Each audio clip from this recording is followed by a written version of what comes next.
views ahead of the City game? Ahead of a City game, we should have approximately the same squad who went to Everton. Nobody back. Ramsey is not back. He's the closest to come back, and so we have some knocks and bruises, but they should all be available again. The results went against you in midweek. How much of a concern is that gap now? No, what is important for us is that we respond straight away. I feel we had quite a good game, but we're not paid off. Maybe we didn't manage to transform our chances into goals. But the attitude was there. We want to go into the next game to respond straight away with a positive result. 6 games without a defeat against City, a good run against them. What's the key to winning big games like this? Big games against City is to defend well together and not be timid as every time you get the ball, and have a go and try to attack, because that's part of our philosophy, and overall that's what you have to do. But you have not to forget as well that City team is very strong going forward, maybe even more now with Guardiola, so we have certainly have to focus to defend well. Arsene, thanks for your time. You mentioned Aaron being the closest to being back. Do you have a hope or a date on that? Next week, I believe we should be back in the squad in normal training. You've not heard an update on Danny Welbeck recently?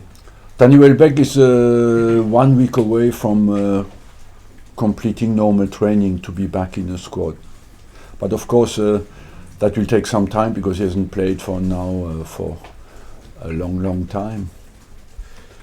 I'm going to annoy you by asking you about Alexis Sanchez again. He's in the papers yet again, headlines surrounding his future. Got any update at all regarding any offer that may have been made to him from the Far East? No. It would seem that Manuel Pellegrini wants to take him to China, or that's certainly the suggestion, on a big wage, £500,000 a week. Can I just ask you though, on that, there's no financial fair play there, is there? Is that a disadvantage for clubs in Europe? Where? In China. I don't know. If people want to go to China, they go to China. But you can understand that I have completely different worries than China today, ahead of a Manchester City game. It's not something that a player might start to use as a negotiating tool, throwing a big wage offer as a club when it's negotiation time. Look, I think I closed that subject. I believe that there's nothing more to add to that. Ronald Koeman suggested that he implied that you were a bad loser because he said you always blame the referee when he beats you, and he's beaten you quite a lot. You obviously don't like losing. How do you react? Look, in my job, people who like losing, believe me, they don't last a long time. And concerning the referee, yes, I don't agree with the performance of the referee against us on Everton on Tuesday night, but I didn't say a word about it.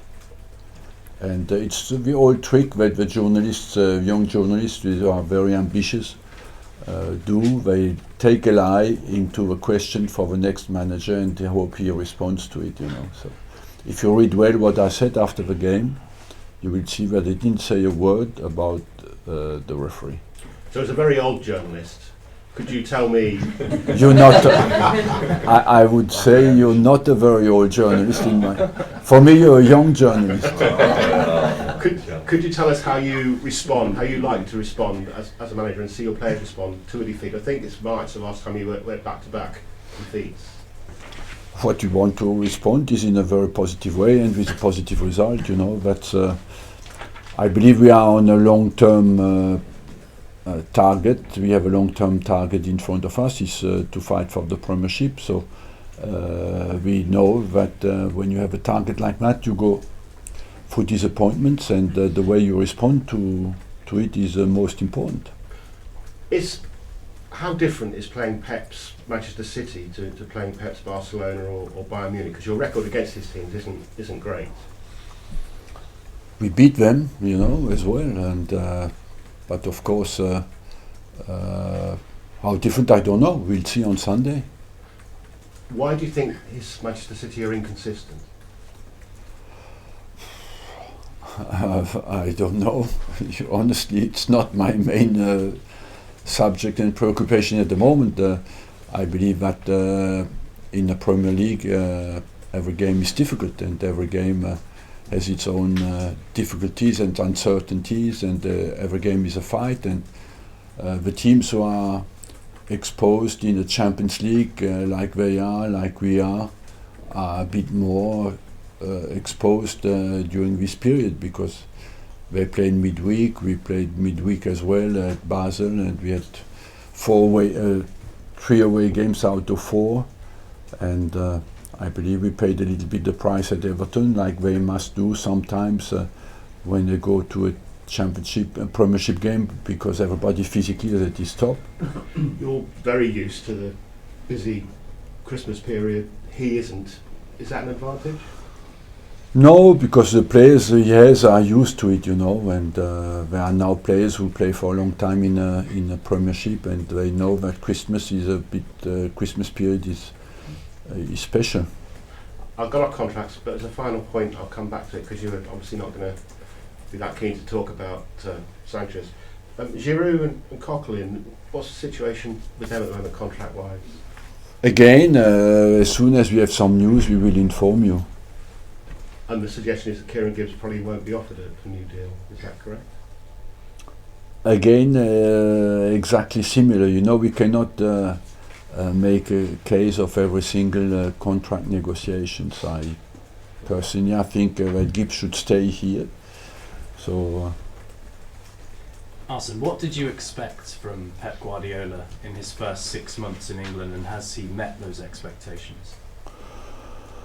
That he brings his philosophy through, and you have to accept that he tries to do that. I respect the fact that he has first the philosophy and way to see football that I respect, and overall you expect him to put that print into his team.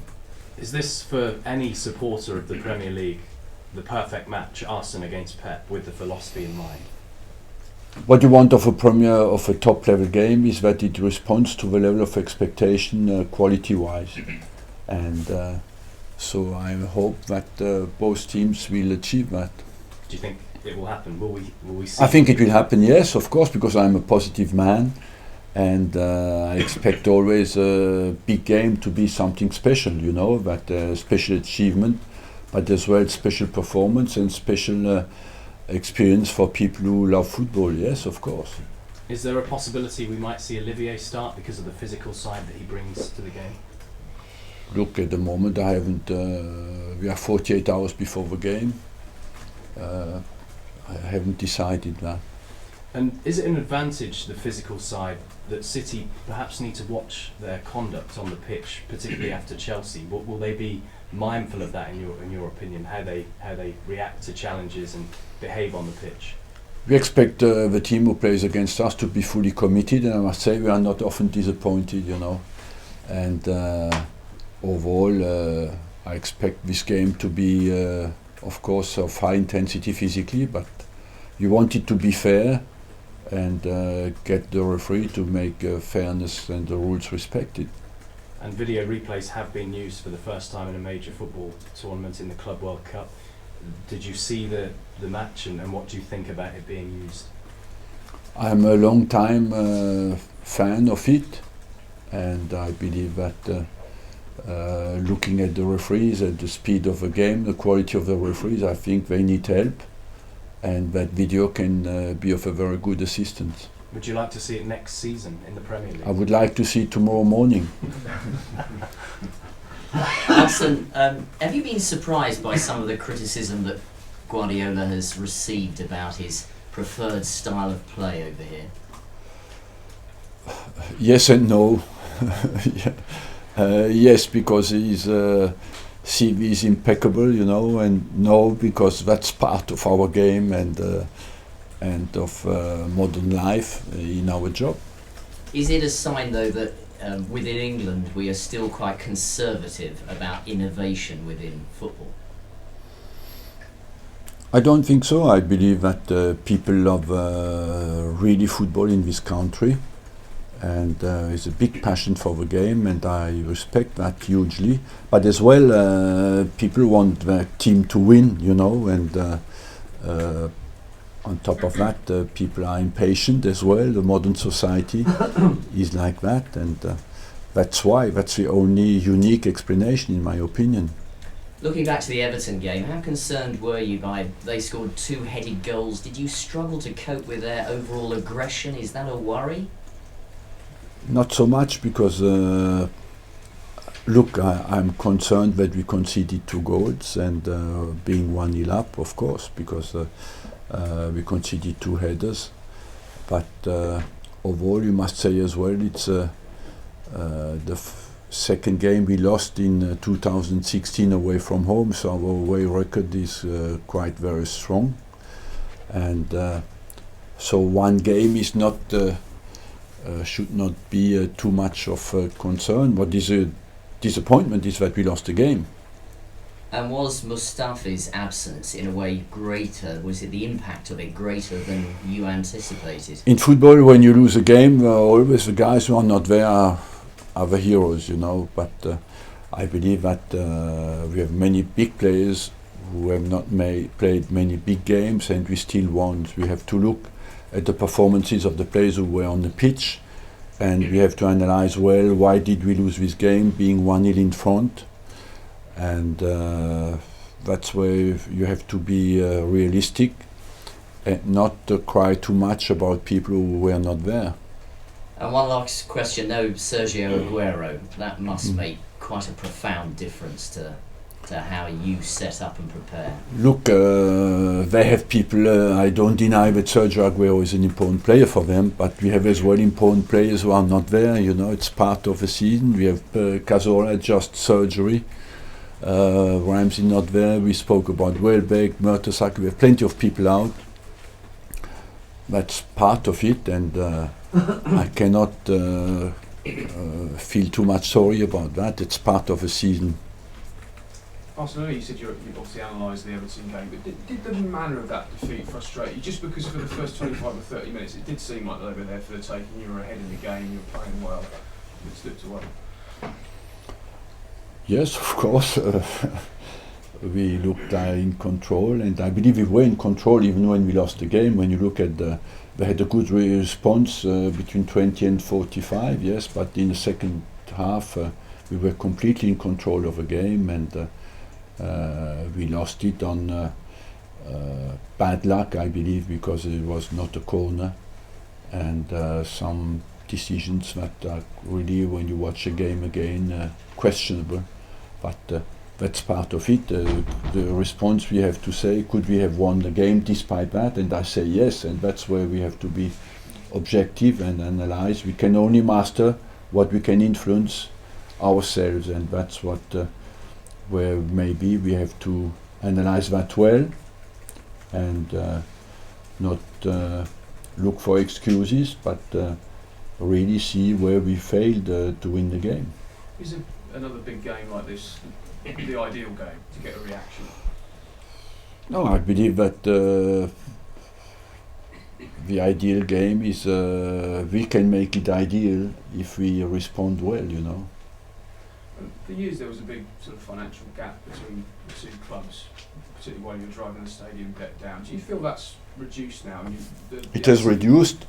It's still there, but that as well, I believe we have a needed quality not to look that the financial difference is a little bit the reason why we should not win the game.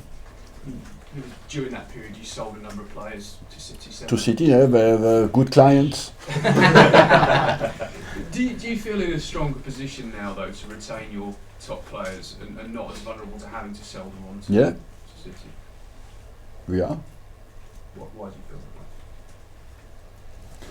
that? Because I feel today that we can give financial satisfaction and sportive ambition, and values that the players can make the players happy at this club. Before, maybe the financial gap was too big a difference to keep our players, and as well, was not even, we could not compete. We could not. We had to sell players. And you've made your position on Sanchez, and that was all very clear. But is there any concern at all that there's no concern. I answer you straight away before I get your question. No, the question, I mean, their form has been great this season, particularly. Sorry? Their form's been great this season, particularly Alexis. But is there any concern that the longer this goes on, that their form might be affected? There's no concern, you know, not at all. Why are you confident about that? Because it's becoming a bit of a saga, isn't it? Being asked every week about Alexis and Mesut. Yeah, but you waste your time because these players have 18 months contract, and I don't see why there's any urgency in every press conference to have that questions. Maybe you lack a bit creativity in the newspapers, and you come always up with the same subject, but I don't see why that should turn up in every single press conference. Do you have more faith in this team producing you an immediate response when you've lost than perhaps last season? I have confidence in this team, and more or less I have always confidence in my teams, and I believe that we have a good record in 2016, and that the team has moved forward, and we have a good opportunity to show that. You spoke about how there's an impatience in football. Are you aware of that going into this tie, that back-to-back defeats, there's an impatience from the Arsenal fans? Yes, of course. I want our fans to be happy and confident in our team, and the best way to do that is not to have back-to-back defeat. I don't see. It's a big game, and you have to be positive before a big game. Okay, thank you. Thank you.